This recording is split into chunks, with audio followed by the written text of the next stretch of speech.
மாசம் 10,000 ரூபாய் சம்பாரிச்சுக்கிட்டு இருந்த என்னைய மாசம் 4 லட்ச ரூபாய் சம்பாதிக்க வச்சது இந்த ஒரு புக்கு தான். இந்த ஒரு புக்கு இல்லைன்னா என் வாழ்க்கை என்ன இருக்குன்னு தெரியல. என்னை கம்ப்ளீட்டா சேஞ்ச் பண்ணது இந்த ஒரு புக்கு தான் அப்படின்னு யார் சொன்னாலும் நம்பாதீங்க. ஒரு புக்கெல்லாம் நம்மளை கம்ப்ளீட்டா சேஞ்ச் பண்ண முடியாது. எல்லாருமே கேட்டீங்க, நான் உங்க புக்கு படிக்கிற வீடியோ பார்த்தேன், அதுல வந்து நான் கன்வின்ஸ் ஆயிட்டேன். பட் இப்போ நான் ஒரு புக்கை ஸ்டார்ட் பண்ணணும், எங்க இருந்து ஸ்டார்ட் பண்ணணும்னு கேக்குறீங்க.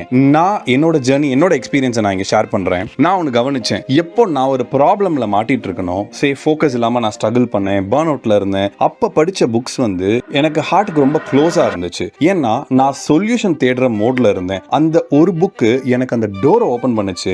ஆனா அந்த டோர்ல நடந்து போனது நான் தான். புக்கை சூஸ் பண்ணும்போது 2 திங்ஸ் மட்டும் தான். ஒன்னு, நம்ம ஒரு ப்ராப்ளம்ல இருக்கணும், இல்லனா அந்த டாபிக் எனக்கு செம்ம ஜென்யூனா இன்ட்ரெஸ்டிங்கா இருக்கணும். இந்த ரெண்டும் இல்லனா ஜஸ்ட் அது ஒரு என்டர்டைன்மெண்டாவோ ஒரு மோட்டிவேஷனாவோ கொண்டு போய் அது முடிஞ்சிடும். ஸோ புக்ஸ் என்ன பண்ணும்னா நமக்கு ஒரு பர்செப்ஷனை தான் கொடுக்கும். ஆனா லைஃபை மாத்துறது இம்ப்ளிமெண்டேஷன் மட்டும்தான். படிக்கிறது ரொம்ப ஈஸி, பண்றது தான் ரொம்ப கஷ்டம். உங்களுக்கு இந்த மாதிரி லைஃபை மாத்தின ஒரு புக் இருந்துச்சுன்னா கமெண்ட் பண்ணுங்க.